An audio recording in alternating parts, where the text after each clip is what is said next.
राधा वल्लभ श्री हरिवंश।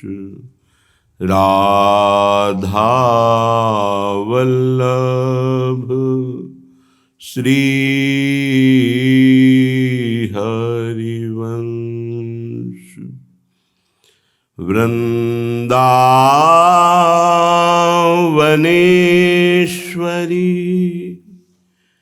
तवैव पदारविन्दम् प्रेमामृतैकमकरन्द रसौघपूर्णम्।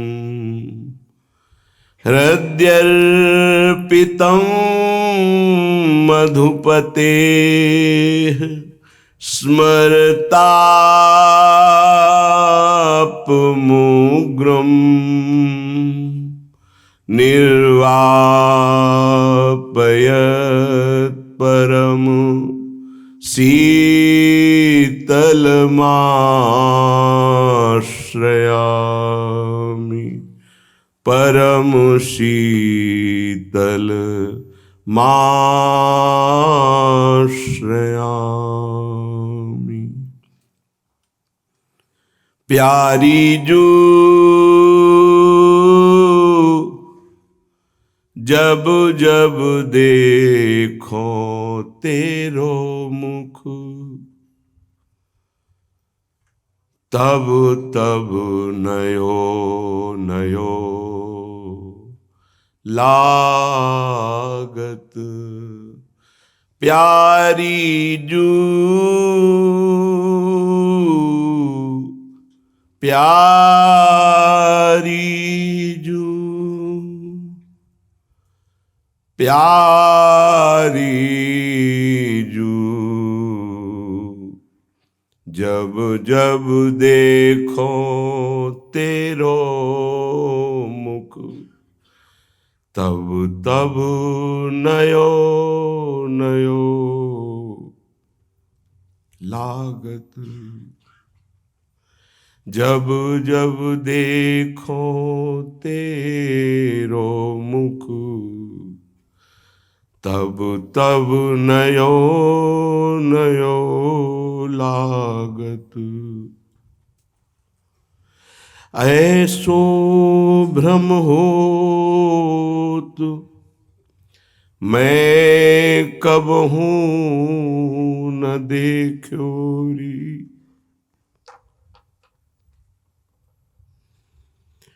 ऐसो भ्रम होत मैं कबहू देखो नरी।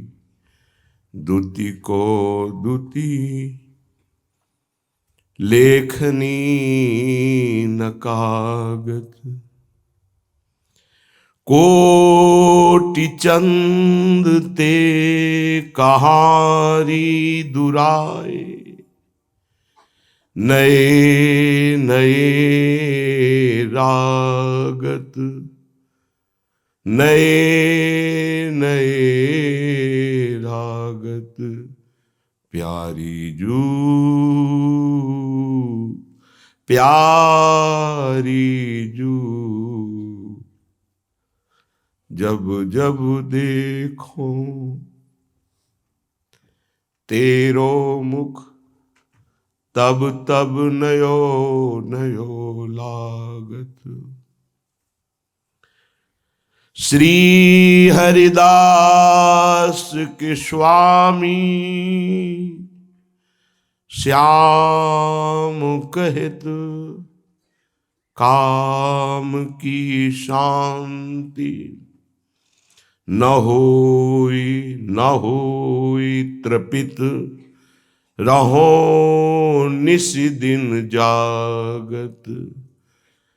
न होई रहो, न होई तृपित। रहो निस दिन जागत। प्यारी जू जब जब देखो तेरो मुख, तब तब नयो नयो लागत। तब तब नयो नयो लागत। उपासना उपास्य देव में पूर्ण आत्मसमर्पण समस्त उपासकों के जीवन में जब कोई दृढ़ निश्चय करता है कि मुझे भगवत प्राप्ति करनी, भगवत साक्षात्कार करना है, या तो कोई भारी भय उपस्थित हो जाता है माया के द्वारा, या कोई भारी प्रलोभन उपस्थित होता है। दोनों में प्रार्थना है उपासक पहचाने कि ये विघ्न है ना कि सत्य है।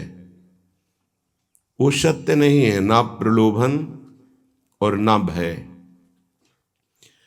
पूज्य भाई जी महाराज ने जब निर्णय किया हृदय से कि अब सब कुछ त्याग करके एकांत में निरंतर प्रिया प्रीतम का भजन करेंगे, तो उसी बीच में एक बहुत अरब खरबपति धनी आए और भाई जी से पूर्व परिचय था। उनका भाई जी आज भगवान ने मुझे प्रेरित किया है। क्या? बोले सर्वस्व आपको देने का।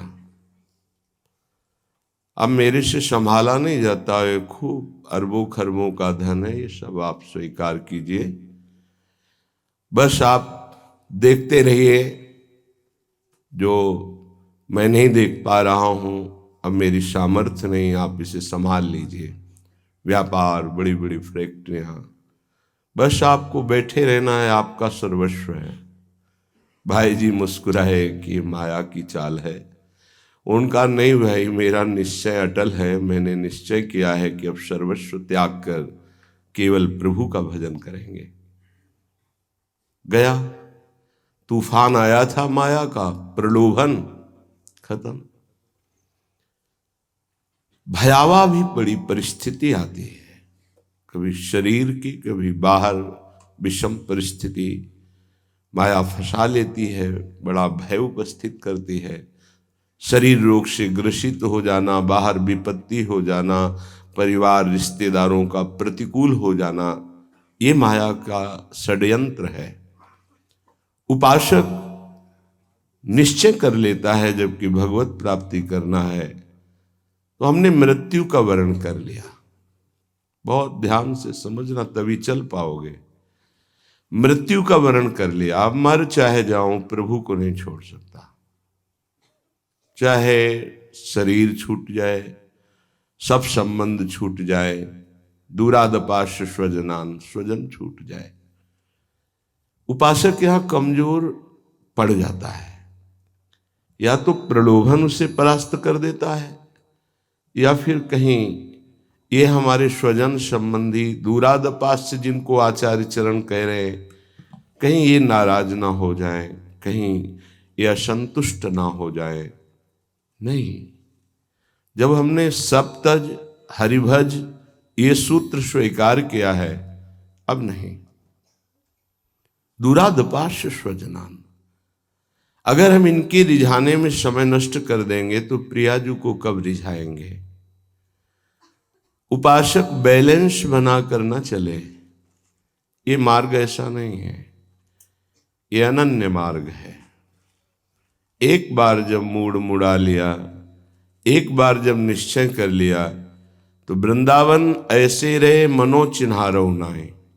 हाँ, आप हमारे हैं तो हमारी रहनी से रहिए, प्रिया प्रीतम को अपना मानिए, भजन कीजिए, भगवत प्राप्ति कर लीजिए, तो आप हमारे हैं, कोई भी हो। यदि नहीं तो कैसे आप हमारे?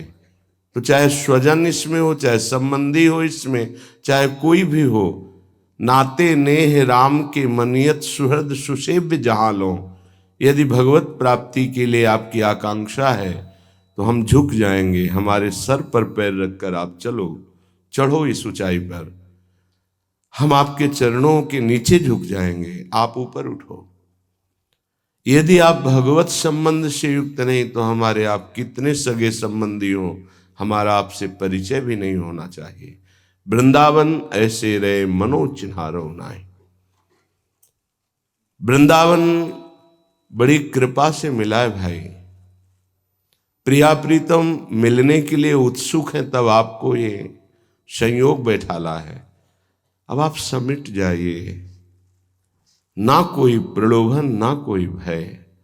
आप 4 रोटी पाते हैं, प्राणों का पोषण हो रहा है, दिन रात आयु नष्ट होती जा रही है, लक्ष्य बहुत दूर है, हमें पहुंचना है, शाम होते होते अपने घर पहुंचना है। जीवन की शाम कहीं रास्ते में न व्यतीत हो जाए, हम अपने घर आ जाए, अपने प्रियालाल से मिल लें। बड़े विघ्न हैं, बड़ा खिंचाव है, बड़ी बाधाएं हैं, पर दृढ़ निश्चयी के मार्ग में नहीं। ये बहुत धैर्य से सुनना, हृदय की बात कह रहा हूं। बड़ी बड़ी ऊंचाई से पैर पकड़ के माया नीचे घसीट लेती है अपने प्रपंच रूपी दलदल में। कहीं हमारी जीवन की शाम रास्ते में न व्यतीत हो जाए। जीवन की शाम होते होते एक बार लाड़िले युगल सरकार के चरणों में माथा रख दें। यही हमारा सौभाग्य उदय हुआ है कि श्री जी ने मार्ग दिया है। हमारी अंतिम श्वास उनके चरण पकड़ के छूटे, ये लक्ष्य बना लो। समस्त वैभव इनके चरणों में है। प्रणत कामदम पद्मजार्चितम धरणि मंगलम ध्येय मापदे। लालजू के चरणारविंद। चिंतामणि प्रणमताम ब्रजनागरीणाम। एक बार जो गोरे चरणारविंद को प्रणाम करता है, श्री जी चिंतामणि की तरह उसके चिंतित पदार्थों को, चिंतित वस्तुओं को प्रदान कर देती है। क्या हम पदार्थ और वस्तु श्री जी से लें? श्री जी को ही क्यों ना मांग लें कि आप हमारी स्वामिनी और हम आपकी सेवा में मगन रहे। इससे बढ़कर हमें और क्या मिल सकता है? यहाँ की हर वस्तु नाशवान, हर पद नाशवान, हर प्रेम यहाँ का नाशवान है, शाश्वत नहीं है। क्योंकि शरीर ही शाश्वत नहीं तो यहाँ का व्यवहार शाश्वत कैसे हो सकता है? हमसे चूक हो जाती है, हमसे गलती हो जाती है। हमारी श्री जी करुणामयी है, उनकी तरफ ध्यान नहीं देती है। अब एक लक्ष्य बनाना चाहिए, हमें श्री जी चाहिए। ऐसे ही रटो, हमें श्री जी चाहिए। ए मन, अब नहीं, अब मुझे श्री जी चाहिए। मैं थक गया, तेरी बात पूर्ति करते करते फंस गया। अनंत जन्मों से तूने मुझे फंसाया, अनंत जन्मों से तूने मुझे पश्चाताप की अग्नि में जलाया, रुलाया। अब नहीं, अब तो श्री जी के लिए रोएंगे, अब श्री जी के लिए जलेंगे, अब श्री जी के लिए ही हमारा जीवन है। उपासना का आंतरिक स्वरूप यही है। अगर अंतर में हमारे बात नहीं आएगी तो विषयों का जाल बुनने वाले मन और बुद्धि ये हमको फंसाते रहेंगे। जब हमारे द्वारा कोई भी विपरीत आचरण हो जाता है तो शास्त्र वाक्य सुनते हुए भी नहीं समझ में आते, गुरु की बात सुनते हुए भी समझ में नहीं आती। गुरु का प्रेम बहुत लघु लगने लगता है और संसार के संबंधों का प्रेम गरिष्ठ हो जाता है, वो प्यारे लगने लगते हैं जब हमसे त्रुटि हो जाती है। यदि हम सही परमार्थ में चले तो गुरुदेव के वचनों पर प्राण त्याग देने की हिम्मत होनी चाहिए। संसार का राग भोग वस्तुएं ये तो बहुत छोटी सी बात है, क्योंकि गुरुदेव श्री जी का मंत्र दे दिया, अर्थात श्री जी को अधीन करने की वो बीज मंत्र, वो सामर्थ्य दे दी। अगर उसका आप रटन करें तो खुद आप देख लेंगे क्या मिला है आपको। श्रीपाद वर्णन करते हैं, देख लो क्या राधा नाम है। श्रीपाद इसमें भी महाप्रभु ने तो बहुत सुंदर वर्णन किया श्रीमद् राधा सुधा निधि में कि एकांत कुंज में बैठकर राधा राधा करते हुए अश्रु प्रवाह कर रहे हैं। श्रीपाद इसमें कह रहे हैं, कश्यापि गोप रमणीय रमणीय मूर्ते कादम्बिनी रुचि कदम्ब करम्बितस्य विद्युत पिशंग वसनस्य निशम्य राधा राधा नामादिमक्षरमपि क्षरदास्यमीक्षे। विश्व में अगर उपासना के क्षेत्र में कोई उदाहरण है, वंदनीय है, तो गोप रमणिया है, गोपी जन है। क्यों? क्योंकि श्री कृष्ण प्रेम की मूर्तिमान रूप है वो। वंदे नंद ब्रज स्त्रीणाम पाद रेणुम भीक्ष्णशा। उनकी शिव शनकादि ब्रह्मादि बड़े बड़े उद्धवादि इस रच की वंदना करते हैं। याशाम हरि कथोद्गीतम पुनाति भुवनत्रयम, तीनों लोकों को पावन करने वाली इनकी चर्चा है गोपी जनों की। इनकी चरण रज बड़े बड़े महापुरुष वंदना करते हैं। ऐसे गोप रमणियों के भी परम रमणीय सौंदर्य वाले श्री लालजू महाराज बिजली की भांति अद्भुत कांतिवान पीतांबर धारण किए हुए हैं। विद्युत पिशंग वसनस्य, पीत वर्ण और बिजली की सी कांति। वो कदम्ब वृक्ष के नीचे डाल पकड़ के कदम्ब की शिथिल है और उच्चारण कर रहे हैं, राधा राधा राधा राधा राधा आदि अक्षरमपि क्षरदास्य मीक्षे। राधा अश्रु प्रवाह कर रहे हैं, एक एक श्वास में से राधा राधा राधा और अश्रु प्रवाह कर रहे हैं। ये राधा नाम स्वयं जिनका नाम पूरे जगत के भगत जपते हैं वो प्रभु। विद्युत पिशंग वशनस्य निशम्य राधा राधा नामादि मक्षरमपि क्षरदास्य मीक्षे। इस नाम का अक्षर अक्षर स्वाद लेना तो लालजू ही जानते हैं। जपत हरि विवश, कैसे जप रहे राधा राधा? विवश हो के, प्रेम विवश। जपत हरि विवश तव नाम प्रतिपद विमल, मनुष्य तव ध्यान ते निमिष नहीं टरे हो। ये राधा नाम वृंदावन की कृपा से, रसिकों की कृपा से हमें श्रवण और कथन करने का सौभाग्य मिलता है। नहीं आप राधा बोल भी नहीं सकते। ये लालजू के हृदय का गुप्त धन है। शुकाचार्य जी ने इसीलिए एक बार भी राधा नहीं भूला, क्योंकि 7 दिन की आयु है परीक्षित की। 7वें दिन तक्षक दसेगा और उनका कल्याण करना है। अगर एक बार भी राधा बोल देते तो भाव समाधि लग जाती इनकी। ताते श्री सुख प्रगट कियो नहीं, जान सार को सार परम धन राधा नाम आधार। ये बड़ा सौभाग्यशाली उपासक है जो इस बात पर विश्वास कर लिया है कि हमको हरि की असीम कृपा मिली तब राधा नाम मिला। लालजू कहीं ना कहीं अत्यंत प्रसन्न है तब हमें राधा नाम जपने को मिलता है। लाल रंगीलो गाइए ताते प्रीति रंगीली पाइए। प्रियाजू के नाम की प्रीति, प्रियाजू के चरणों की प्रीति, ये हरि हम पर बहुत प्रसन्न हो गए। किस नाते से प्रसन्न हुए पता नहीं, किस सद्गुण से प्रसन्न हुए पता नहीं। ऐसा कोई सद्गुण तो है नहीं, बस अहेतु की कृपा। उन्होंने अपने हृदय धन श्री राधा किशोरी के चरणों का आश्रय और नाम दे दिया। सच्ची मानिए, अब कुछ मांगने की जरूरत नहीं, बस इसका स्वाद लेने की जरूरत। जो हमें मिल गया है बहुत बड़ी चीज मिली है। हम इसका स्वाद लें बार बार बार बार।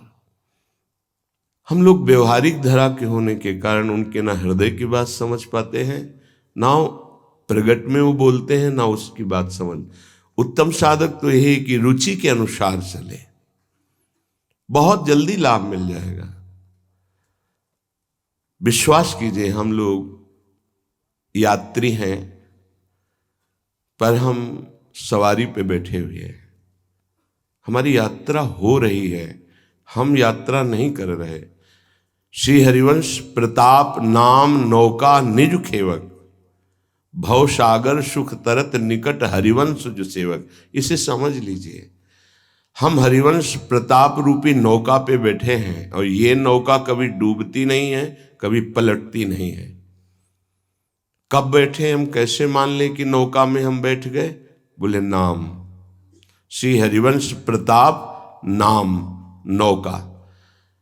अगर आप राधा राधा श्री हरिवंश राधा वल्लभ श्री हरिवंश जप रहे तो आप प्रताप रूपी नौका में बैठे। हरिवंश प्रताप, हरिवंश प्रताप ही जानत हैं, हरिवंश प्रबोध प्रमाणत हैं, हरिवंश सुसर्वस्व हैं तिनके, सुख संपत्ति दंपति जो जिनके। उनको प्रियालाल प्राप्त होते हैं जो हरिवंश प्रताप को जानते हैं। क्या हरिवंश का प्रताप है?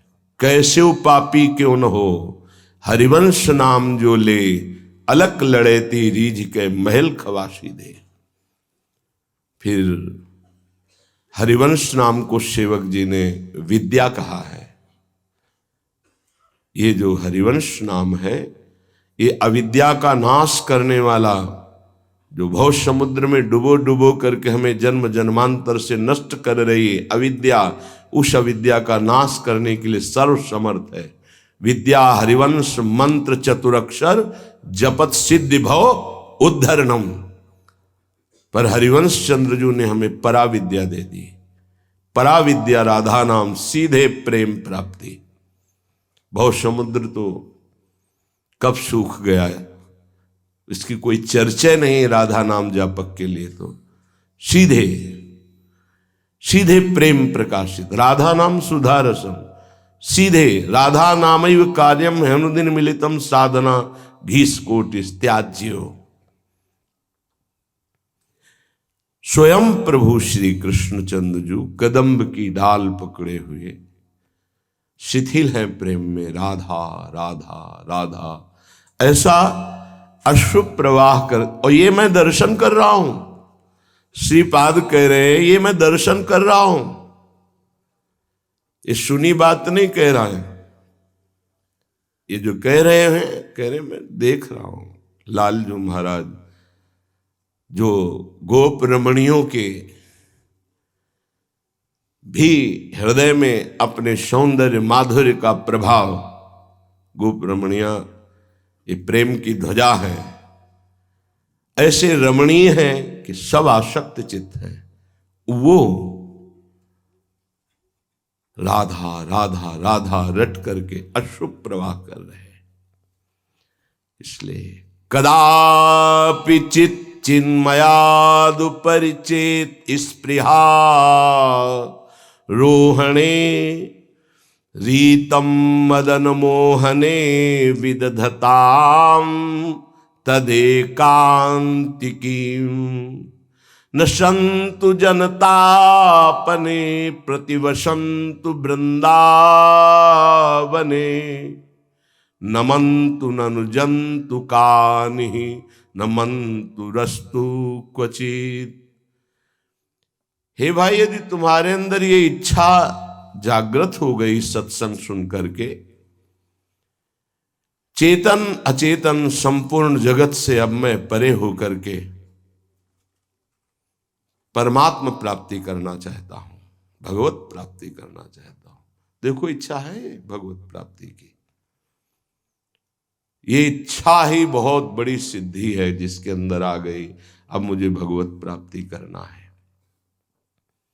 कदापि कभी भी चिद चिन्मया दुपरे, चेतन अचेतन से परे, चेत स्पृहा रोहणे, मेरे अंदर ये इच्छा जागृत हो गई है कि अब मैं इस चेतन अचेतन संपूर्ण ब्रह्मा के रचे हुए प्रपंच से मुक्त होकर परम विश्राम प्राप्त करना चाहता हूं, थक गया हूं।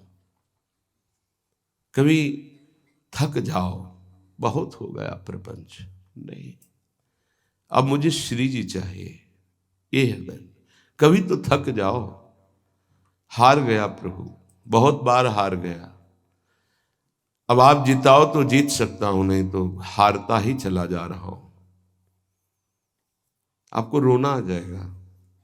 ये रोना क्यों नहीं आता? शुष्क हृदय, कलुषित हृदय, अहम हृदय, इसीलिए रोना नहीं आता। नहीं, चाहे जितनी बड़ी साधना करो, भूख इतनी बढ़ जाती है कि लगता है कुछ नहीं, जो हमारे अंदर होना चाहिए वो नहीं है, ऐसा लगता है। अभी नीचता नहीं गई, अभी अधमता नहीं गई।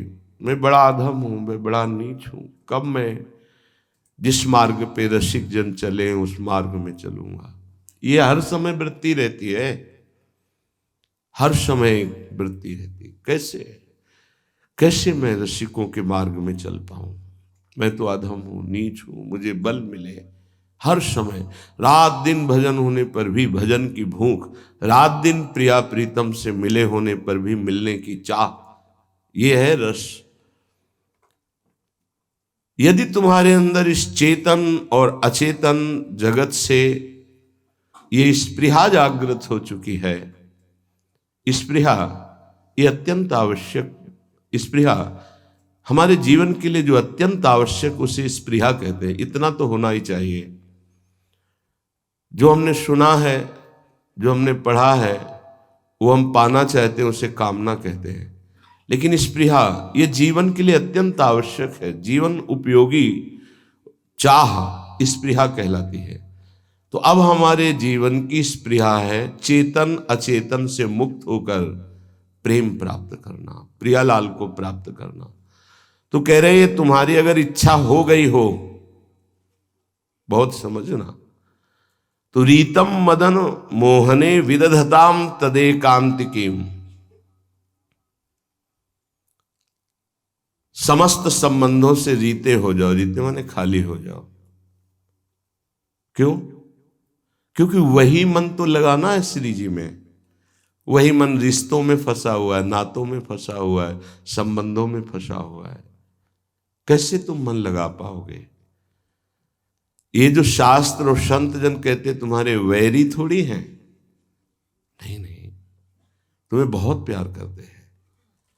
तुम जो रिश्ता बनाए हो ये जन्म जन्मांतरों से बनते चले आए, कोई हाथ नहीं लगा। पिछले जन्म में तुम्हारी कौन पत्नी थी, कौन पति था, कौन पुत्र था, क्या मकान था, क्या बैंक बैलेंस था, कितने मित्र थे, कितने रिश्ते थे, आज याद है? मात्र किसी के 40 वर्ष अवस्था, 50 वर्ष, 60 वर्ष पहले की जो संबंधी थे, जिनको तुम प्राणों से अधिक प्यार करते थे, उनकी याद भी आज नहीं करते। कहाँ जन्मे थे, कौन थे तुम, क्या क्या थे, कुछ पता है? नहीं। ऐसे ही इस जन्म का भी नहीं पता रहेगा। क्यों भूल कर रहे हो? यदि तुम्हारे हृदय में चेतन अचेतन ब्रह्मा के रचे हुए इस जादू माया के तमाशा से मुक्त होना है, तो इच्छा करो। किसकी? किसी संबंध को स्वीकार अंदर से नहीं करेंगे। अब हम अपनी अहमता और ममता को समेट कर एकमात्र प्रियालाल के चरणों में समर्पित करेंगे। यही देख करके बार बार आपको समझाया जाता है, ए भाई चूक मत करो। किसी से वैर थोड़ी है, द्वेष थोड़ी है। कोई संत यदि आपसे बात करता है तो आपके ऊपर कृपा नहीं, क्यों बात करेगा? क्या लेना है? आपको लगता है हमारे द्वारा कुछ चलता है, हम कुछ हैं? नहीं नहीं, भ्रम मत करिए, कोई भ्रम मत करिए।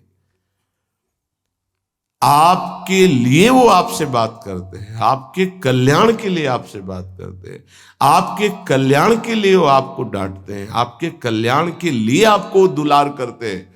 दोनों बातें समझ लीजिए। जो लाडली लाल में चित्त लगाए हुए हैं उनको कहीं किसी सुख की आकांक्षा नहीं। सच्चाई से समझ लीजिए। अगर वो सुख का कहीं खेल खेलते तुम्हें नजर आ रहे हैं, वो तुम्हारे लिए, तुम्हें दुलार कर रहे हैं, निकल चलो। तुम्हें डांट रहे हैं, निकल चलो। तुम्हें प्यार कर रहे हैं, निकल चलो। तुम्हारे मन को अपने प्यार में फांस करके श्री जी के चरणों में समर्पित कर देना, यही काम है। ये सब संतों का यही कार्य, तुम्हारे संसार के प्यार में फैले हुए मन को समेटकर अपनी वाणी, अपने प्यार के बल से उसे प्रियालाल के चरणों में समर्पित कर देना। पर आपके अंदर ये चाह हो जाएगी, तभी आप उस प्यार को समेटने में सहयोग दे पाएंगे। मुझे अब इस ब्रह्मा के रचे हुए माया से मुक्त होना है। पर आप तो इन्हीं खिलौनों में राजी हैं, और जब इन खिलौनों से मन को हटाने की बात कही जाती है तो आपको बुरा लगता है। आपसे जिसे कहा जाता है कि अब आप ऐसे रहिए, मनो चिन्हारो नाय, तो आपको लगता है कि हमारे संबंधों में प्रहार कर रहे हैं। तुम्हारे संबंध जितने हैं, इनका प्रहार पहले हो चुका है काल के द्वारा, तुम इनको नहीं रोक पाओगे। काल पहले ही काट चुका है सारे संबंध। बस तुम संबंध का राग लेकर के यहां से जाओगे, दुर्गति हो जाएगी। और संबंध को प्रियालाल के चरणों में समर्पित करके जाओगे तो सदगति हो जाएगी, अनुराग हो जाएगा। जो आसक्ति संसार के संबंधों में है, वही आसक्ति जब संत महापुरुषों से हो जाती तो मोक्ष का खुला हुआ द्वार, ये भगवान कपिल देव जी कहते हैं। आप अपना अधिकार अपने में मत रखिए, गुरुजनों को दे दीजिए। अब हमारे जीवन की बागडोर आपके हाथ में है, आप जिस दिशा में चाहें ले चलें। हमारा केवल आपकी आज्ञा पालन करना कर्तव्य। तो कह रहे कदापि चिन्मयादुपरि चेत स्पृहा रोहणे। यदि तुम्हें इस चेतन अचेतन जगत से मुक्त होने की इच्छा जागृत हो गई है तो पहला, स्नेह का संबंध किसी से मत रखिए। स्नेह का संबंध केवल प्रियालाल से रखिए। वही स्नेह जो माता में, जो पिता में, जो भाई में, जो बंधु में, पत्नी में, पुत्र में, वही स्नेह प्रियालाल को चाहिए। आप और सब कुछ दो, भगवत प्राप्ति नहीं होगी। ये स्नेह दे दो तो भगवत प्राप्ति पक्की हो जाएगी। सबसे स्नेह करो श्यामा श्याम के संबंध से।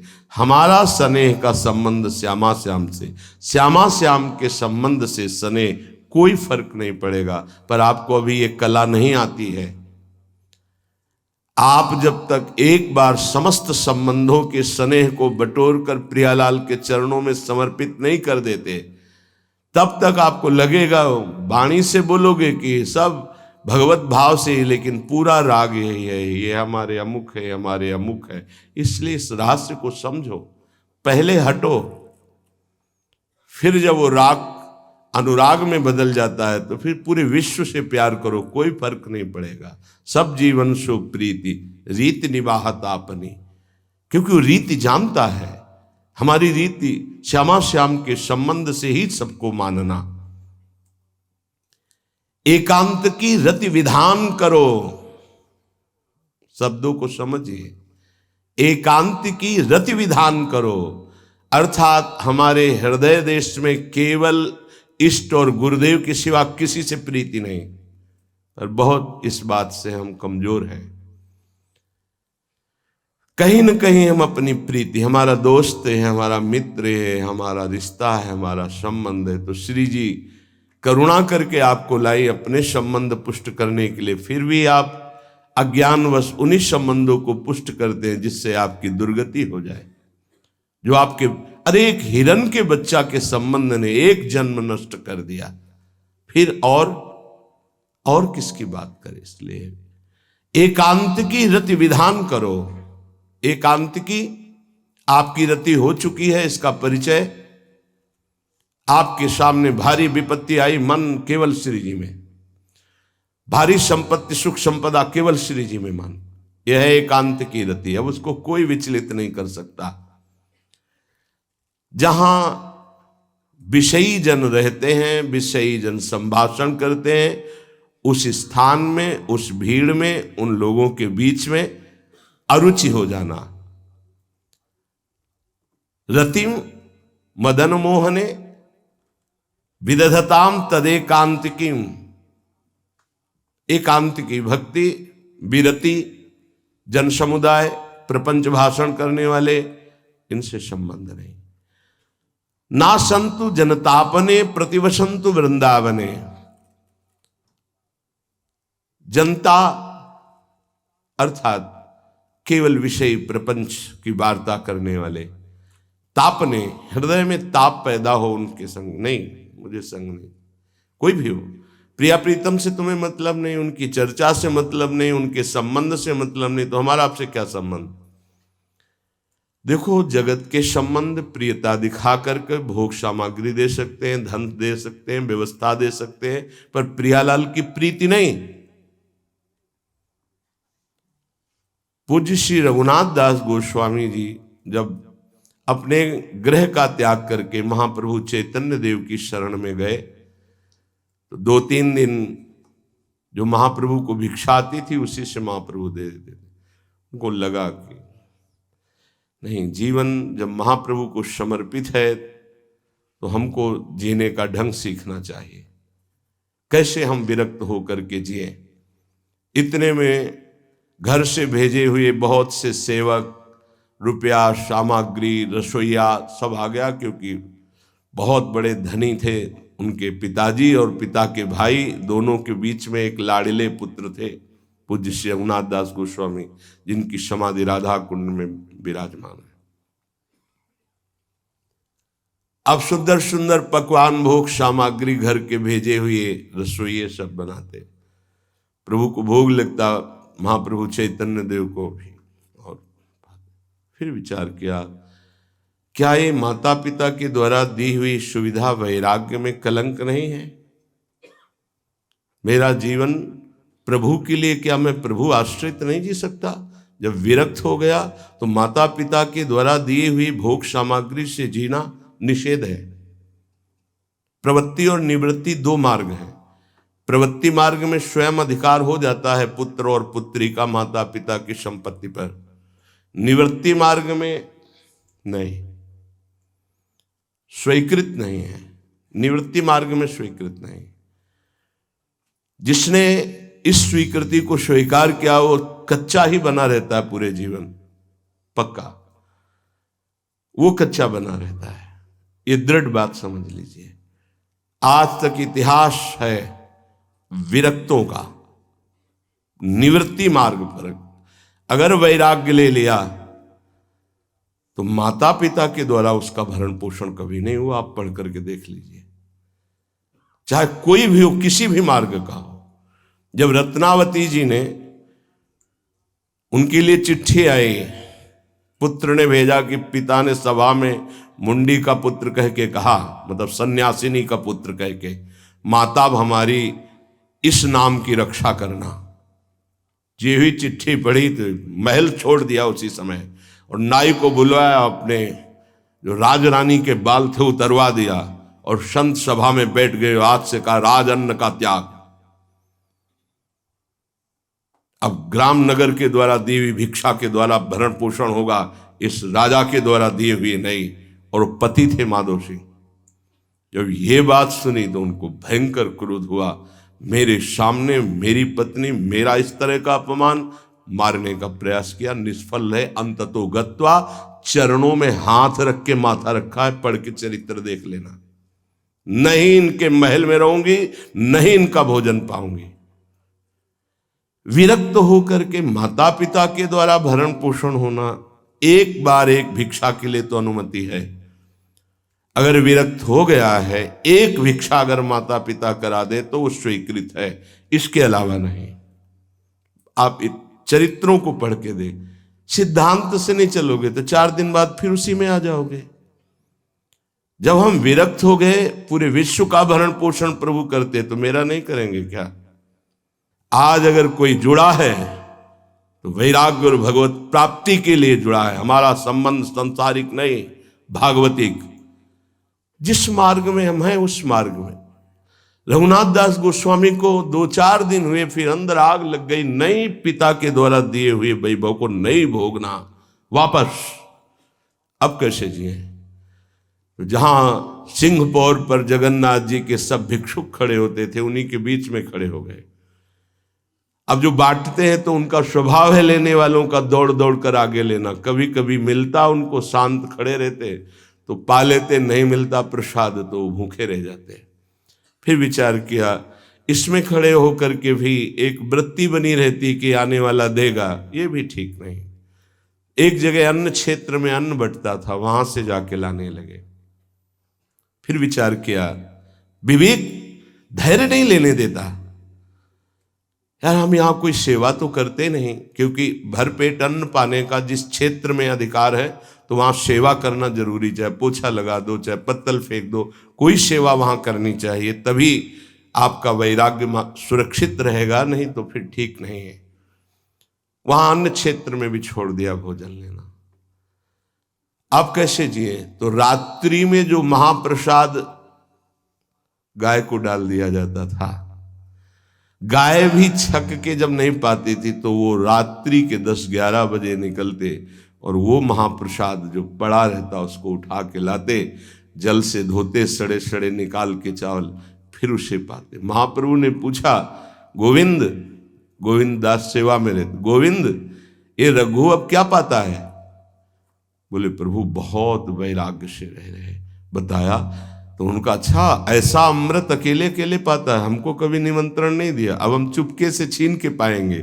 महाप्रभु चले रात्रि के जब वो कटोरे पे इतने से चावल सही निकाल कर पानने में लगे थे, पीछे से महाप्रभु गए से लिया। अरे प्रभु आपने, उनका इतना स्वादिष्ट अमृत पाता है और मेरे को कभी निमंत्रण नहीं दिया, निहाल कर दिया। उनके लिए आया सोवत हु रसना रटे राधा कृष्ण सुनाम। वो जब सोते थे तो उनकी जबान से राधा कृष्ण राधा कृष्ण राधा कृष्ण। ये इस मार्ग के पथिक, निवृत्ति मार्ग और प्रवृत्ति मार्ग में अंतर है, आप लोग इस बात को समझें। निवृत्ति मार्ग श्री जी के भरोसे का है, आप विश्वास कीजिए। जब इष्ट के भरोसे में है तो जिनकी पलक झपकते अनंत ब्रह्मांड रचना हो जाती, उनके लिए कोई ये बड़ी बात हो गई क्या? ये कोई बड़ी बात है उनके लिए? हम उनका भरोसा त्याग करके निवृत्ति मार्ग के हो करके और परिवार के द्वारा भरण पोषण हमारा हो, भाई ये तो नहीं समझ में आता। भरोसो दृढ़ इन चरणन के रो। निवृत्ति मार्ग तो निवृत्ति मार्ग, प्रवृत्ति मार्ग तो प्रवृत्ति मार्ग। प्रवृत्ति निवृत्ति, निवृत्ति में प्रवृत्ति, बहुत समझकर संभल कर चलना पड़ेगा। जो मार्ग भगवान ने बनाया उसके अनुसार। तो कह रहे न संतु जनता, तुम्हारा व्यवहार जनता से नहीं होना चाहिए। व्यवहार शून्य व्यवहार है, ध्यान रखना। दसियों हजार लोगों के दर्शन होते हैं, एक का भी परिचय नहीं है। हजारों लोगों से संभाषण है, एक भी हमारा मित्र नहीं है कि ये हमारा है, तुम लोग इसके साक्षी हो। ये हमारा बंदा है, एक भी नहीं। साफ श्री जी के हो, श्री जी से संबंध है, मैं सिर्फ एक नौकर हूं। श्री जी की बात आपको बता देता हूं, आपकी बात श्री जी को बता देता हूं। हमारे श्री जी, इसके सिवा कोई नहीं। एकांत की रति, जनता से संबंध रहित, श्री जी के संबंध से सब जीवन सो प्रीति। श्री वृंदावन में वह चिदानंद रस को प्राप्त होता है। यह है रहनी। वृंदावन इह विधि बसे, तज के सब अभिमान, तृणते नीचो आपको जाने सोई जान। ये समझ जाओ किस बात का आश्रय लिए हो। जिनको ब्रह्मांड रचने में सेकेंड नहीं लगा है, वो हमारी प्रियाजू के अधीन है। हमको कुछ अपनी व्यवस्था के विषय में सोचना, मानो शरणागति के विषय में आपको अविश्वास, कलंक है ये बात। हे बिल्कुल भरोसे पे हो जाओ, फिर सामने देखो क्या होता है। बिल्कुल भरोसे पे हो जाओ। गुरुजनों ने कभी भी अन्य आश्रय नहीं होने दिया। कभी भी अन्य जगह जगह बचाते। वो जानते हैं कि अन्य आश्रय, धन का आश्रय, वस्तु का आश्रय, व्यक्ति का आश्रय, ये तुमसे सच्ची बताते हैं, गुरुजनों की कुछ बातें बाद में समझ में आती, पहले समझ में नहीं आती। केवल श्री जी का भरोसा रखो, जिसने आज दिया है वही कल देगा। जब गुरु जी को कोई कहता कि कभी काम में आ जाएगी ये वस्तु, रख लो, तो बोले इसी को मिटाने के लिए बाबा जी हुए हैं। जब कभी काम में आनी होगी तो तुरंत श्री जी भेजेंगे, हम इसको पहले से क्यों रखें। ये हमें चाहिए कि केवल श्री जी का आश्रय लेकर वृंदावन वास हो। देखना कितना आनंदित रहोगे। फिर रोना आता है, तुम्हारे आंसू फिर निकलेंगे। जब आप एकांत में होंगे, आपका कोई नहीं होगा और आपकी परिस्थिति विपरीत होगी, तब जो शरणागति होती है वही भगवत प्राप्ति कराती है। जब तक विपरीत परिस्थिति नहीं आएगी तब तक शरणागति परिपक्व नहीं होगी। बात लिख लीजिए, चाहे वो द्रौपदी जी हो, चाहे गजराज गजेंद्र जी हो, चाहे कोई भी हो, जब ऐसी विपरीत परिस्थिति आए कि कोई भी सहयोगी नहीं रह गया, तब शुद्ध शरणागति और भगवत साक्षात्कार। उस दिन के लिए तैयार रहो और मांगो कि हमारी आसक्ति का नाश करने के लिए परिस्थिति ऐसी दे दो प्रभु कि सिर्फ आप पर दृष्टि हो, सिर्फ आप पर, ना कोई हमारा, ना हम किसी के, सिर्फ आप। मेरे तो गिरधर गोपाल, दूसरों न कोई। बात समझो, सत्संग की बात को समझो, परमार्थ की बात को समझो। तो जब कोई हमारे जीवन में प्रश्न आता तो जो नील चादर ओढ़े हुए विराजमान है, उनकी चादर की तरफ देखते, आकाश की तरफ, बाहर निकलकर आकाश की तरफ देखते। तत्काल उत्तर मिला है हमको, तत्काल भाग, यहां से भाग। झोला टांगा, रात्रि में भागे, जब भागे तब रात्रि में भागे। भागो भागो भागो, भागते भागते अब पायो परम विश्राम। अब वृंदावन, श्री वृंदावन विश्राम, सब सोहित निष्काम मत, श्री वृंदावन विश्राम। हे, भागते रहो, संबंधों से भागते रहो, आश्रयों से भागते रहो। एक आश्रय केवल हरि गुरु का, बस एक विश्राम स्थल। जैसे आप रखो, जैसे आप रखो, हम उसी में राजी हैं। समस्त प्राणियों को वृंदावन के नमस्कार बुद्धि से देखो। देखो यहां की रहनी, वृंदावनी विधि बसे तज के सब अभिमान, तृणते नीचो आपको जाने सोई जान। तृण से नीच अपने को जो जानता है सबको नमस्कार करेगा। और सच्चाई में देखो तो ऐसा ही है, कुछ नहीं है। कोरा अहंकार केवल है। क्या है हमारे अंदर? कुछ नहीं। अगर गुरु कृपा न हो, प्रियालाल की कृपा न हो, तो कुछ नहीं। हाथ उठा के कहते हैं कोई बल नहीं है। बल है तो वो है, नहीं तो वो नहीं, तो कुछ बल नहीं। क्या बल है? आप देखो, अंदर से देख लो बैठ के, तुम्हारे अंदर क्या बल है। फिसल कर गड्ढे में गिरने का तो बल है, लेकिन गड्ढे से निकलने का बल तो नहीं है। फिसलने में क्या बल? फिसल कर गिरने का तो है, लेकिन गिर के संभलने का बल, ये केवल गुरु का बल है, ये केवल इष्ट का बल है। इसलिए श्री धाम वृंदावन का आश्रय और वास स्वीकार करो। सबसे छोटा अपने को समझो, समस्त प्राणियों को नमस्कार करो। क्यों? क्योंकि कहीं कोई वृंदावन में किसी का अपराध न बन जाए। नमंतु ननु जंतु कानिह नमंतु रस्तु क्वचित। कहीं ऐसा ना हो जाए यहां किसी भी जंतु का, किसी भी जीव का, किसी भी शरीरधारी का अपराध न बन जाए। अगर वृंदावन में कोई अपराध ना बनने पावे और सबको हम नमस्कार करके रहें और श्री जी का केवल भरोसा रहे, तो आप चमत्कार देख लेंगे। अध्यात्म आपके अंदर प्रकाशित हो जाएगा।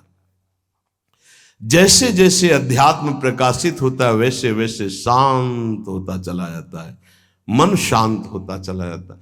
कोई वासना हृदय में नहीं रहती। पूज्यपाद श्री उड़िया बाबा जी महाराज से प्रश्न किया, पीछे वर्णन किया गया था कि बड़े बड़े महापुरुषों की ये लोग निंदा क्यों करने लगते हैं। क्यों द्वेष करने लगते हैं? वो तो किसी से द्वेष नहीं करते। जितने महापुरुष हुए उनकी निंदा हुई है, वर्तमान में जितने हैं तो आप देख लो, सैकड़ों अगर नमस्कार करने वाले तो कुछ निंदक आपको मिलेंगे। ऐसा क्यों होता है? क्योंकि संत तो किसी से द्वेष नहीं करते, द्रोह तो उनके हृदय में होता नहीं। अद्वेष्टा सर्वभूतानाम, फिर ये क्यों होता है? निंदा क्यों करते हैं? तो कहते भगवान की दो शक्तियां हैं, एक है माया और एक है प्रेम भक्ति। जो प्रेम भक्ति से विमुख, उनके हृदय में माया शक्ति का प्रभाव रहता है। यद्यपि उनका द्वेष भी इसी से होता है। उनकी महानता देख करके वो वहां चल तो सकते नहीं, तो उनका द्वेष बन जाता है। महानता देख करके उसमें चल नहीं पाएंगे। जैसे कहावत में आता है कि एक ने अंगूर को बहुत कोशिश की पाने की, जब नहीं मिले तो कहा खट्टे हैं, प्रयास किया लेकिन नहीं मिला। तो उनका प्रयास माया जनित है, तो प्रेम या भक्ति या सद्गुण या भगवद आश्रय नहीं धारण कर पाते, तो उनको द्रोह हो जाता है संतों से। आप नरसिंह मेहता जी का चरित्र देखिए, बड़े बड़े भक्तों का, उन्हीं के गांव के लोग, उन्हीं के घर के परिवार के जनों ने ही द्रोह पैदा कर दिया। द्वेष, निंदा, मारने की चेष्टा, अपमान, ऐसे। अच्छा सोचो, उड़िया बाबा जैसे महापुरुष से क्या कभी ऐसा हो सकता है कि उनके मारने के लिए आदमी लगा दे? विचार करके देखो। पैसा देकर भेजा गया था कि सत्संग में जाके नाक काट लो। वो आदमी चुपचाप चाकू लेकर के आया और प्रणाम के बहाने तो संतों के सामने कौन रोकता, तत्काल चाकू निकाली और जे भी मारा तो हाथ पकड़ते पकड़ते चावल भर नाक में चल, मतलब थोड़ा सा ऐसे खून निकलने लगा। ऐसे बाबा ने रोका, पकड़ा और गुफा में ले गए। आज भी गुफा नीचे जो बनी हुई, बैठे और गरम दूध चीनी डाल के मंगवाया, पिलाया और कहा धैर्य धारण करो, बिल्कुल डरो मत, तुम्हें कोई नहीं मारेगा, तुमने ऐसा क्यों किया? तो रो पड़ा संत कृपा देख के और कहा बाबा मुझे इतने 1000 रुपये देने की बात कही गई थी कि बाबा मैं गरीब आदमी हूँ, पैसे के लोभ से बुद्धि मारी गई। उन्होंने कहा बस तुम ऐसे नाक में चाकू मार देना ऐसा। बाबा ने कहा कोई बात नहीं, कहाँ से आए हो? बोले हाथरस के हैं। बाबा ने ये नहीं पूछा कि किसने भेजा है। चतुरता इस बात की कि सब शिष्य थे, अगर ये पता चल जाए कि किसने, तो उससे द्रोह हो जाएगा ना, बस इतना पूछा था क्यों तुमने ऐसा किया? तो बोले मुझे पैसा दे। ये नहीं पूछा किसने किया, क्योंकि उससे द्वेष हो जाएगा। अपने शिष्यों से कहा शपथ है हमारी, इसे डांटना भी नहीं और हाथरस की बस में सुरक्षित बैठाल करके आओ, चल जाओ। बोलो ऐसे महापुरुष को फिर बाद में लीला, द्वेष की हद हो गई, संसार द्वेष की सूली पे चढ़ा दिया, जहर पिला दिया। मेरा जी को जहर पिला दिया, प्रहलाद जी को क्या? क्यों ऐसा करते हैं लोग? बोले माया से आसक्त चित्त वाले जब भक्त को देखते तो उनके अंदर गाली देने का मन होता है, जलन पैदा होती, स्वभाव ऐसा स्वाभाविक है। उनके हृदय में इतना द्वेष पैदा होता है कि वो दुष्ट हृदय कैसे इनकी हानि हो, बस ये सोचते हैं कैसे इनकी। बड़ा विचित्र खेल है। इस संतों के साथ क्यों? पलटू बाबा को अयोध्या में झोपड़ी में ही आग लगा दी आसपास से, ऐसा ऐसा क्यों होता है? तो बोलिए माया शक्ति कि जिसके हृदय में माया का प्रभाव, मलिन हृदय होता है, वो संतों से स्वाभाविक द्वेष करते हैं, जो कि द्वेष के पात्र नहीं है। वो किसी से वो द्वेष नहीं करते। एक संत आप चरित्र उठा करके देखो, संतों से द्वेष करने वाले प्रत्येक महापुरुष के जीवन में देखा गया कि द्वेष करने वाले, और कोई कोई तो उन्हीं के पार्षदों के रूप में द्वेष करने लगे, उन्हीं के पार्षद बनकर उनकी खिलाफत करने लगे और उन्हीं के पार्षदों के द्वारा उनको सूली पर चढ़ाया गया। बड़ा विचित्र माया का खेल है। इसी से वो भक्तों की निंदा करते हैं और भक्तों से द्रोह करके अपना सर्वनाश कर लेते हैं। तो क्या इससे बचा जा सकता है? यदि भगवान का नाम जब करने लगे, भगवान का आश्रय ले ले, तो दृष्टि बदल जाएगी। आप देख लेना, दृष्टि बदल जाएगी। नाम जापक सहृदय होता है, वो घोर पापी पर भी प्यार करता है। लोग समझते नहीं उनके हृदयों को। घोर पापी को भी वो प्यार करके भगवान से मिलाना चाहते हैं। यदि आप नाम जप करते हैं तो आप बच सकते हैं, नहीं संत द्रोह की वृत्ति अंदर पैदा हो जाएगी। ये माया है। ये जहां किसी महापुरुष का यश सुन तो वही निंदा शुरू कर देता है, क्योंकि माया उसका पतन कराती है और भक्ति उत्थान कराती है। महाराज, जैसे गोपी जन अपने श्री कृष्ण प्रेम में डूबी थी, ऐसे कैसे डूबा जा सकता है? क्या किया जाए जिससे हम गोपी जनों की तरह प्रेम करने लगे अपने आराध्य देव से? जब अपने इष्ट देव के सिवा और कोई भी हमारा प्यारा ना रहे, पहली शर्त, इतना इष्ट देव से अपनापन हो कि और किसी से हमारा संबंध न रह जाए। जैसे जहां बंसी बजी तो पुत्र पति परिवार सबका विस्मरण करके गोपीजन श्री कृष्ण की तरफ चल दी। इसका मतलब पहले से ही संबंध नहीं था, थी सबके बीच में, पर केवल संबंध श्री कृष्ण से था। अनन्य प्रेम की प्राप्ति के लिए अब हम साधन बताते हैं। बाबा कह रहे हैं, पहले अपने इष्ट देव की बाह्य मूर्ति सेवा विराजमान करनी चाहिए, या नाम सेवा विराजमान करनी चाहिए, और उस बाह्य सेवा को साक्षात समझ करके करना चाहिए। साक्षात समझ कर, साक्षात विराजमान है ऐसा भाव। बाह्य पूजा के साथ साथ मानसिक सेवा का बहुत बड़ा योग है, और यह बाह्य सेवा से ही मानसिक सेवा प्रारंभ हो जाती है। सेवा तभी पूर्ण होती है जब आप पहले उसका चिंतन करेंगे। चिंतन नहीं करेंगे तो सेवा पूर्ण नहीं होगी, वास्तविक सेवा सही नहीं हो पाएगी। पहले आज श्री जी को कौन सा पोशाक धारण कराना है, कौन सी पत्रावली करनी है, और कैसे केशपाशमा, आज कौन से कुंडल, अच्छा ऐसे कुंडल, ऐसे ऐसे, और आज भोग में क्या क्या, ये भोग में ऐसे श्री जी यहाँ विराजमान होंगी, ऐसे होगा, ऐसे छत्र होगा, ऐसे भोग लगेगा। पूरी मानसिक चिंतन होता है, फिर वो सेवा प्रगट में होती है।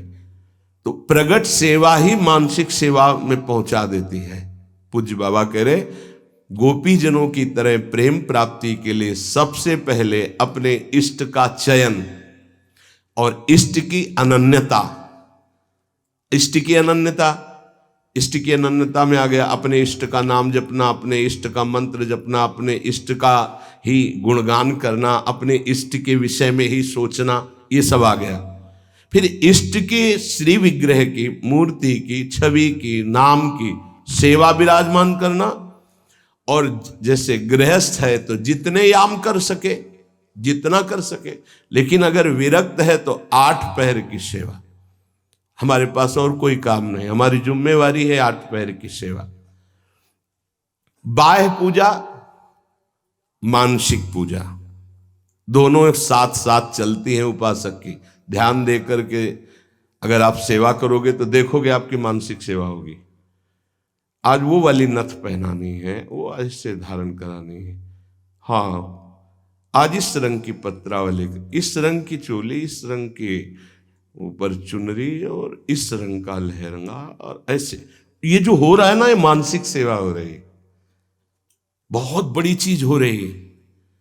देखो आप लोग जो चिंतन करते, आज फूल बंगला ऐसे बनाना है, आज ऐसे, बहुत बड़ी सेवा हो रही। आज श्री जी की रसोई, ये मानसिक जो सेवा, और बहुत जोर की सेवा, प्रगट सेवा का फल है मानसिक सेवा, और मानसिक सेवा ही सिद्धावस्था को प्रदान करती है। ये बात ध्यान दीजिए। और जो इष्ट का नाम मिला है, वो केवल जबान से ही नहीं, चिंतन के साथ होना चाहिए। प्रेम की बात कर रहे हैं, केवल हम जबान से रट रहे मंगल है, लेकिन यहां कह रहे गोपी प्रेम की बात, गोपी जैसा प्रेम, उसका चिंतन होना चाहिए। जैसे राधा राधा, तो हमारा चिंतन भी हो रहा है। बाह्य जप से बहुत समय लगेगा। जब बाह्य जप और आंतरिक चिंतन दोनों एक साथ होंगे बहुत जल्दी वासनाओं का नाश होकर आनंद की उत्पत्ति होती है। केवल बाह्य जप से बहुत काल के बाद लाभ मिलता है, बाह्य जप के साथ आंतरिक ध्यान से बहुत जल्दी लाभ प्राप्त होता है। इष्ट देव का चयन, इष्ट देव की अनन्यता, इष्ट देव की प्रगट सेवा, मानसिक सेवा और इष्ट देव का नाम ध्यान सहित जप और इष्ट देव के ही गुणों का चिंतन करना। हमारी श्री जी का ऐसा स्वभाव, हमारे लालजू का ऐसा स्वभाव, उन्हीं की तरफ चिंतन करना। अन्य सब संबंध चिंतन को छोड़ना गोपी प्रेम की प्राप्ति है। महाराज जी सुनते हैं श्री सुखदेव जी का वैराग्य बहुत तीव्र और उच्च कोटि का था। क्या ऐसा कोई साधक वैराग्य नहीं धारण कर सकता? इस कोटि का वैराग्य क्या साधु के अंदर, साधक के अंदर नहीं आ सकता? निश्चित आ सकता है, पर ये सकामी साधक के अंदर नहीं, विषयी साधक के अंदर नहीं। जो निष्काम भाव से दृढ़ निश्चयी है कि केवल शरीर पोषण के लिए वस्त्र और भोग आदि, जो प्रारब्धवशात कोई चाह नहीं, उसके हृदय में तीव्र वैराग्य जागृत होता है। दृढ़ लक्ष्य, दृढ़ निश्चयी, शरीर की भी परवाह नहीं, नहीं खान पान ते भावे है, नहीं कोमल वसन सुहावे है, सब विषय लगे ते खारा है, हरियासिक का मग न्यारा है। जो अंदर से दृढ़ निश्चयी नहीं है, अंदर से भगवत प्रेम का भाव लक्ष्य नहीं है, तो बाह्य त्याग फिर दंभ पैदा कर देता है, दिखावटीपना फिर आने लगता है, जो बहुत ही साधक के जीवन में धोखा पैदा कर देता है। ये बुद्धि है बहुत जल्दी सिद्ध होना चाहती, फिर वो नाटक शुरू कर देता है, बहुत शास्त्र विरुद्ध आचरण होने लगते हैं। इसलिए निष्काम भगवत प्राप्ति का दृढ़ लक्ष्य, निरंतर भगवत चिंतन, खान पान आदि से राग रहित, तो श्री सुखदेव जी जैसा वैराग्य आ ही जाएगा। पूज्यपाद बाबा कहते ऐसा नहीं कि उनको जो वैराग्य था वो किसी को प्राप्त ही नहीं हो सकता। लाखों हो गए हैं, देखा थोड़ी सबने, लाखों हो गए, लाखों हैं, लाखों होते रहेंगे। ये भगवान की सृष्टि है। जैसे जड़ भरत जी की स्थिति आई, उनसे ऊंची ऊंची स्थिति के ज्ञानी महापुरुष देखे गए, उनसे ऊंची स्थिति के ज्ञानी महापुरुष देखे गए, पर चर्चा उनकी गाई गई है। भगवान ऋषभदेव जी के पुत्र है, लेकिन ऐसे लाखों जड़ भरत हो चुके, लाखों होंगे। ये भगवान की सृष्टि, ऐसे ऐसे महापुरुष ब्रह्मबोध संपन्न देखे गए, जिन बिल्कुल निरपेक्षता की मूर्ति, निरपेक्षता की मूर्ति। हाँ, जिस दिन से सन्यास हुआ कभी वस्त्र ही नहीं धारण किया, दिगंबर, गंगा जी का किनारा वही, और ऐसा सरल स्वभाव कि मतलब देखने से ऐसा लगता था देखता ही रहे कोई। ऐसे सब जटा, सब बाल, से दिगंबर बैठे हुए, वो भोला बालक जैसा चेहरा, वो तपस्या के धनी, बड़े बड़े धर्म सम्राट करपात्री जी आदि साष्टांग दंडवत करते। असनी गंगा किनारे स्वामी श्री अनंग बोधाश्रम स्वामी, सेनपुर स्वामी श्री मग्नानंद सरस्वती जी, नजफगढ़ श्री स्वामी ओंकारानंद, ये गंगा का किनारा ना, एक से एक महापुरुष, सिद्ध महापुरुष। पूज्य बाबा, ये भगवान की प्राप्ति भगवान की इच्छा पर निर्भर है या पुरुषार्थ पर निर्भर है? भगवत प्राप्ति भगवत इच्छा पर निर्भर है कि वो जिसको चाहेंगे मिल जाएंगे, या अपना भी कोई पुरुषार्थ है? भगवान की आज्ञा का पालन करते हुए जो पुरुषार्थ करता है उसी को भगवत प्राप्ति होती है। ये कायरता नहीं कि बैठे भगवान की इच्छा होगी तो भगवान मिल जाएंगे, ऐसे कभी नहीं होगा। देखो जो वर्णन कर रहे हैं महापुरुष है, भगवान की आज्ञा का पालन करते हुए भगवत प्राप्ति के लिए बहुत प्रयासशील, जितनी हम में सामर्थ्य है, निश्चित उसको ही भगवत प्राप्ति होती है। जिसका जितना तीव्र पुरुषार्थ होगा उसका उतना ही भगवत कृपा उसके ऊपर उतरेगी। पुरुषार्थ अत्यंत आवश्यक, रात दिन जो लगे हुए। सिद्धि असिद्धि में सम रहना है भगवान की इच्छा की बात है, ये छोड़ दो भगवान पर। फल की सिद्धि असिद्धि में हमारा प्रयास पूरा रहेगा, उसी को भगवत प्राप्ति होगी। सिद्धि असिद्धि में सम रहो, लाभ मिला कि नहीं मिला, फायदा हुआ कि नहीं, इस पर सम रहो, इस पर ध्यान मत दो। तुम पुरुषार्थ करते रहो, प्रयास करते रहो, निश्चित तुम्हें भगवत प्राप्ति हो जाएगी, पक्का। देखो ये पूरे जीवन की यात्रा की बात है, 4 दिन में सुधरने वाले नहीं हैं। विश्वास हमारी बात पर करना, ये कोई छोटे मोटे शत्रु नहीं है, नहीं तो तुम्हारी साधना फिर ढीली हो जाएगी कि 2 साल हो गए, अभी तो हम काम विजयी नहीं हुए, क्रोध विजयी नहीं हुए, अभी हम लोभ विजयी नहीं हुए, मोह विजयी। छोड़ो ये सब बातें, तुम भजन का पुरुषार्थ करो, जैसी स्थिति है वैसे शांत रहो, शांति से ये नष्ट हो जाएंगे। निरंतर भगवान के स्मरण में लगे रहो। भक्तों की ये मान्यता फल पर होती है कि भगवान जैसा चाहे, लेकिन पुरुषार्थ पर नहीं। हमें जो समय, जो दिनचर्या, जो भजन, उस पर हम कायर बन करके नहीं बैठेंगे अब जैसा भगवान नहीं। उसके लिए हमें जो गुरुदेव ने आज्ञा करी, जो दिनचर्या, जो भजन, उस पर तत्पर रहेंगे। आप बहुत जोर देते हैं भजन पर, तो भजन किसे कहते हैं? अर्थात हम किसको माने कि भजन हो रहा है? उत्तर, अंतःकरण में निरंतर अपने इष्ट का गाढ़ चिंतन होना भजन कहा जाता है। अंतःकरण शब्द बोला है, यहां से गाढ़ चिंतन होना, निरंतर भजन कहते हैं, जिसे भगवदाकार वृत्ति, उसे भजन कहते हैं। दूसरा भजन का अर्थ है सेव्य को सुख पहुंचाना, सेवा, भज धातु सेवायाम। उपासक 2 ये बातें पकड़े रहता है, उसे भजनानंदी कहते हैं। अंतःकरण से अपने इष्ट का गाढ़ चिंतन, वो रूप का हो, नाम का हो, मंत्र का हो, और शरीर से प्रकट सेवा में प्रतिपल लगे रहना, ये 2 वृत्ति जिसके अंदर है वो भजनानंदी है। सेवा में चाहे वो गृहस्थी की सेवा हो, व्यापार हो, नौकरी हो, किसानी हो, या विरक्ति की सेवा में जो भी सेवाएं हैं, शरीर से प्रतिपल सेव्य को सुख पहुंचाने के लिए सेवा, और हृदय से प्रतिपल आराध्य देव का स्मरण, इसी का नाम भजन है। और यही भजन परमानंद प्रदान करता है, यही भजन महापुरुष बना देता है, यही सेव्य के समान कर देता है। प्रभु सेव्य है, प्रभु के समान कर, ब्रह्मविद ब्रह्मयु भवति। तो भजन क्यों करना चाहिए? अपना कमाते हैं, खाते हैं, जी रहे हैं, क्यों भजन करें? भजन इसलिए करना चाहिए कि हम अवगुणी हैं जन्म जन्मांतर से, अवगुण छोड़ने के लिए।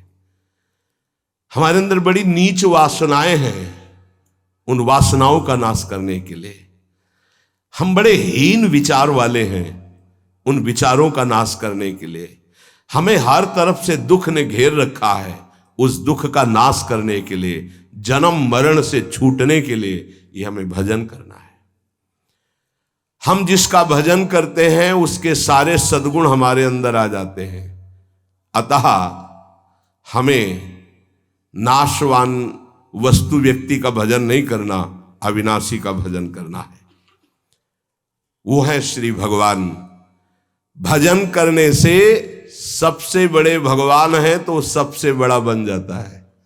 ये दीनहीन विचार, ये दुख, ये दुविधा, ये संशय, दरिद्रता, जन्म मरण, ये सब कूड़ा करकट खत्म हो जाता है। इसलिए भजन करना अत्यंत आवश्यक है। भजन करना अत्यंत आवश्यक है। इससे विशेष लाभ क्या होता है? भजन से विशेष लाभ यह होता है कि जहां से हम बिछुरे थे वहीं हम पहुंच जाते हैं। कहां से बिछुरे हैं? प्रभु से। ममैवांशो, कितना गलत हो गया है। भगवान ऐसा लगता है कोई और है, और संसार लगता है ये मेरे, और वो के ममई वांशु, वो मेरे पिता है, मेरे स्वामी, मेरे प्रीतम, मेरे सब कुछ, और उनको मैं भूल गया। ये बात जानने के लिए जब हम भजन करते हैं तो हमारे हृदय में आ जाता है कि हमारे प्रभु हैं। फिर जो सुख प्राप्त होता है वो कभी किसी लोक और भोग में नहीं प्राप्त हो सकता। प्रेम स्वरूप हमारे इष्ट है तो हमारा प्रेम स्वरूप जागृत हो जाता है। भजन का लाभ है भगवान से बिछुड़े थे भगवान से मिल जाना। अगर भजन ना करे तो, पहले कहा भजन क्यों करना चाहिए, अब कह रहे हैं अगर भजन ना करे तो, अगर भजन नहीं करोगे तो विषय फंसा लेंगे, काम क्रोध लोभ मोह मद, और तुम्हारी दुर्गति कर देंगे। ये क्षण भंगुर विषयों का चिंतन होगा, क्षण भंगुर विषयों का भोग होगा, तो तुम्हें एक क्षण भी सुख का अनुभव नहीं होगा, दुख ही दुख तुम्हें घेर लेगा। अतः निरंतर भजन करने के लिए इसीलिए कहा जाता है कि कोई विषय चिंतन न बने, कोई विषय क्रिया ना हो, कोई विषय हमें दुख में फंसा ना पावे। सबसे बड़ा लाभ निरंतर भजन है। भजन करने का अधिकारी कौन है? बहुत बड़े ज्ञानी प्रश्नकर्ता श्री अखंडानंद सरस्वती जी। भजन करने का अधिकारी कौन है बाबा? सब भजन करने के अधिकार, सबका अधिकार है भजन करने। बाल बच्चा कोई भी, पुरुष नपुंसक नारी वा जीव चराचर कोय, सर्व भाव भज कपट तज मोहि परम प्रिय सोय। बाबा ये भजन करने वालों में भी पाप कर्म देखे जाते हैं, ये क्यों नहीं छूटते हैं? भजन तो सब पापों का नाश कर देता है, फिर भजन करने वालों से पाप कर्म क्यों नहीं छूटते? क्योंकि वो सही भजन नहीं करते। बहुत ध्यान से समझना। वो विषय चिंतन करते हैं, विषय भोग करते हैं, उस समय भजन छोड़ देते हैं, जिससे पाप बनता है, भजन में अरुचि होती है। हम इसीलिए तो कह रहे हैं निरंतर भजन करो, विषय चिंतन मत करो। जो भजन भी करता है और विषय चिंतन और विषय भोग भी करता है, उसको जन्म जन्मांतर लग जाएंगे, बाबा कह रहे हैं। क्योंकि जन्म जन्मांतर इसी से होते चले आ रहे हैं, बार बार विषय चिंतन, बार बार विषय भोग। इसीलिए तो हम कहते हैं भैया एक जन्म का सारा मेहनत समय इस बात में लगा लो कि विषय चिंतन न होने पावे, पाप कर्म न होने पावे, भजन बन जाए। हम अगर एक जन्म प्रभु को दे देते तो अनंत जन्मों की बिगड़ी बन जाती, तो घाटा थोड़ी है, लाभ ही लाभ है। जितना समय भजन नहीं करेंगे उतना समय मन विषय चिंतन करेगा और आपके द्वारा पाप कर्म हो ही जाएगा। पाप कर्म होगा तो सबसे पहले गुरु में अश्रद्धा होगी, फिर इष्ट भजन में अरुचि होगी। ये उसका लक्ष्य। कहीं भी अपराध करो, वो पहले आपके गुरु संबंध को तोड़ेगा, तभी तुम्हारे ऊपर प्रहार कर सकता है। नहीं, गुरु कृपा पात्र पर प्रहार नहीं कर सकती माया। पहला कार्य करेगी, गुरु संबंध छुड़वाएगी, इष्ट चिंतन छुड़वाएगी।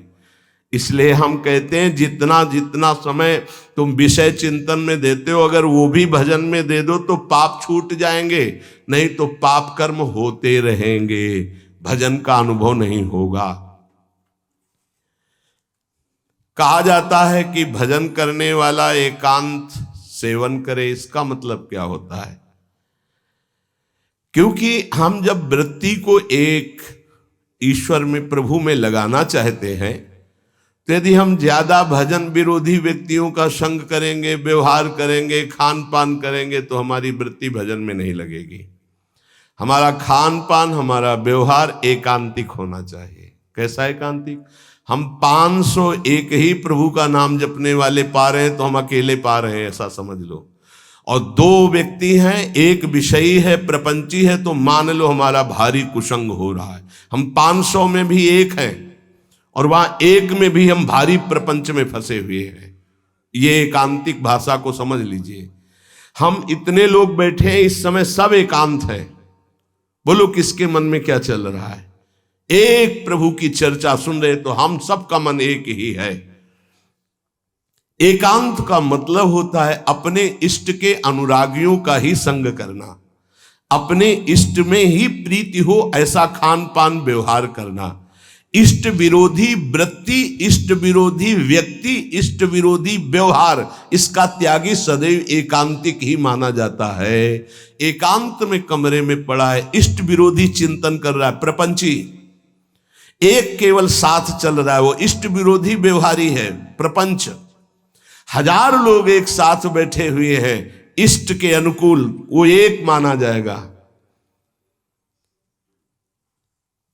वैसे मुख्य बात भजन करने वालों को क्या नहीं करना चाहिए, तो मुख्य बात है प्रवृत्ति में रहने वाले लोगों का संग नहीं करना चाहिए। प्रवृत्ति विषय भोगों में। पूज्य स्वामी जी ने पूछा भजन करने वाले को मुख्य सावधानी क्या रखनी चाहिए, तो बोले मुख्य सावधानी है कि प्रवृत्ति में रहने वालों का संग नहीं करना चाहिए भजनानंदी को। क्यों? एक प्रवृत्ति देखी मैथुन धर्म की सौभरी जी ने, तो 50 ब्याह किए, तब उन्होंने श्लोक लिखा, संगम त्यजेत मिथुन व्रतिनाम मुमुक्षु सर्वात्मनान विसजेत बहिरिंद्रियाणि। अय मुमुक्षु, संसार से मुक्त होने वाले साधक, ये जो मैथुन प्रवृत्ति में युक्त जन है इनका संग भूल के भी मत करना। उनमें परमाणु है ऐसे, वो तुम्हारे को विचलित कर देंगे, तुम्हारे भजन को छीन लेंगे, तुम्हारा भजन का मार्ग अवरुद्ध हो जाएगा। संगम त्यजेत मिथुन व्रति नाम, यही बाबा ने बताया। भजन करने वालों को विशेष त्याग की बात क्या है, क्या ऐसा है जो उनको बिल्कुल नहीं करना चाहिए, तो बोले जो प्रवृत्ति में, संसार के भोगों में है, निवृत्ति मार्ग के उपासक, भगवत प्राप्ति के मार्ग के उपासक, उनका संग नहीं करना, उनके साथ चलना, उनसे संभाषण करना, ऐसा। अगर भगवत चर्चा जनित प्रश्न है, आप उत्तर देने की क्षमता रखते हैं, इसके बाद राग नहीं करेंगे, क्षमता का मतलब समझते हो? जैसे हम आपसे संभाषण किया, अब आपकी याद नहीं आनी चाहिए संभाषण हटने के बाद। अगर आपकी छवि आई हमारे दिमाग में, आपका चिंतन हुआ, तो इसका मतलब आप अभी अधिकारी नहीं हैं। लाखों से संभाषण हो लेकिन सब में राधा वल्लभ लाल की ही स्मृति रहे, राधा वल्लभ लाल एकांतिक में ध्यान में रहने चाहिए, एक भी छवि बाहरी नहीं आनी चाहिए, तब वो अधिकार प्राप्त होता है समाज सेवा का उपासक को।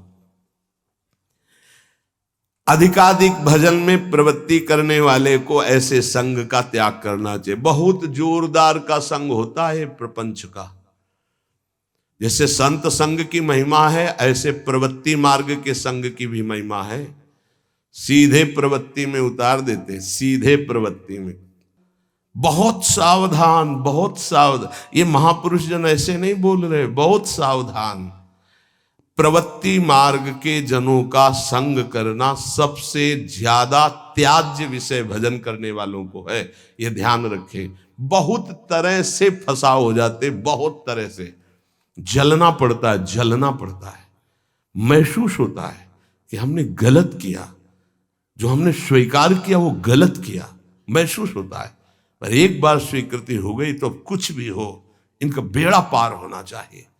जिद्दी स्वभाव संतों का होता है, पर महसूस होता है। जब तक वैराग्य की प्रबल भूख न जागृत हो जाए और जब तक भगवत प्राप्ति का दृढ़ लक्ष्य न हो जाए, तब तक संग नहीं करना चाहिए। नहीं, रंग जो है वही चढ़ेगा जैसा हम करते हैं। महाराज सकाम भक्ति सुनते हैं और निष्काम भक्ति सुनते हैं, तो इसका क्या मतलब है? सकाम भक्ति और निष्काम भक्ति का अंतर क्या है? जो केवल प्रभु को चाहता है उसे निष्काम भक्त कहते हैं, और जो प्रभु से चाहता है उसे सकाम भक्त कहते हैं।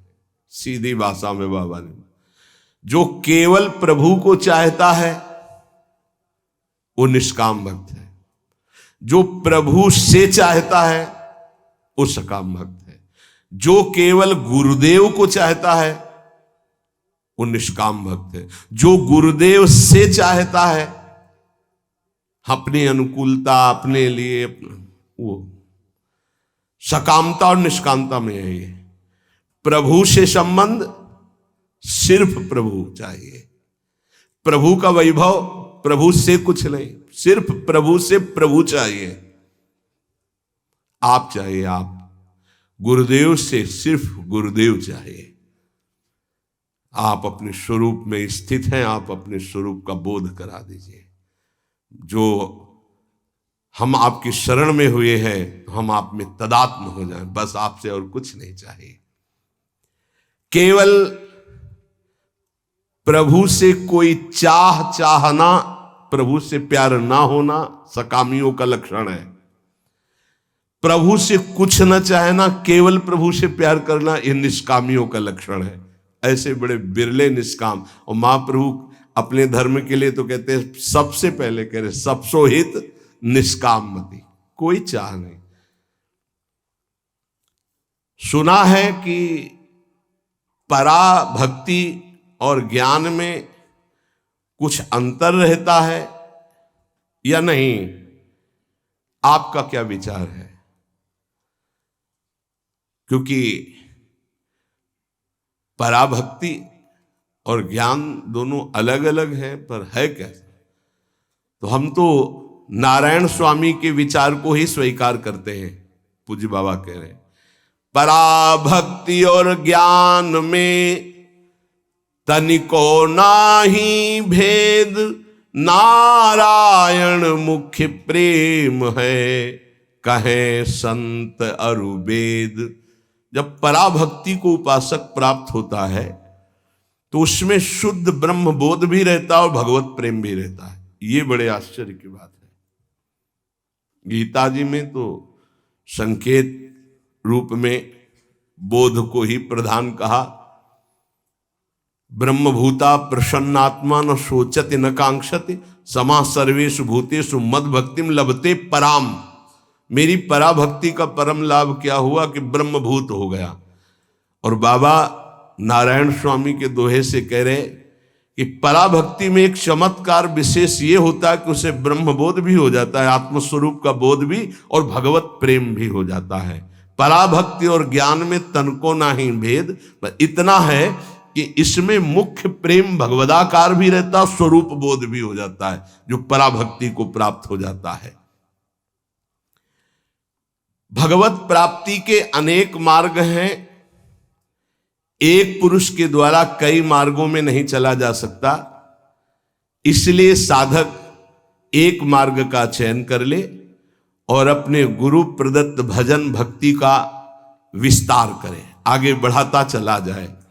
इतना जरूर ध्यान में रहे कि भक्ति में विषय सुख नहीं है। अगर विषय सुख की आकांक्षा करेगा तो भक्ति अंतर्ध्यान हो जाएगी। ऐसा मान ले कि हमारे भाग्य में नहीं है, मान लो ना, पर बड़े भाग्य हैं, कोई भाग्यहीन थोड़ी हो। ये जो विषय सुख है ये तो पापियों को भी प्राप्त है। सुत दारा धन लक्ष्मी पापियों के घर होए, संत समागम हरि कथा तुलसी दुर्लभ।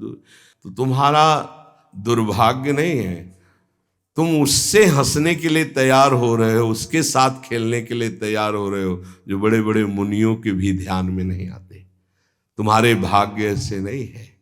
ध्यान मुनि मन ध्यान धरत, थोड़ा अपने लक्ष्य की तरफ। और जब निकस कुंज ठाढ़े भय और भुजा परस्परंस, जब इनको तुम देखोगे तब कैसा होगा? आनंद समुद्र प्रिया प्रीतम। उपासक विषय सुख भक्ति में बहुत बाधक है। जिसको भक्ति की सिद्धि करनी है, प्रेम प्राप्त करना है, तो विषय सुख से बचना चाहिए। मन में लागी चटपटी कब निरखूं घनश्याम, तो नारायण भूल्यो सभी खान पान विश्राम।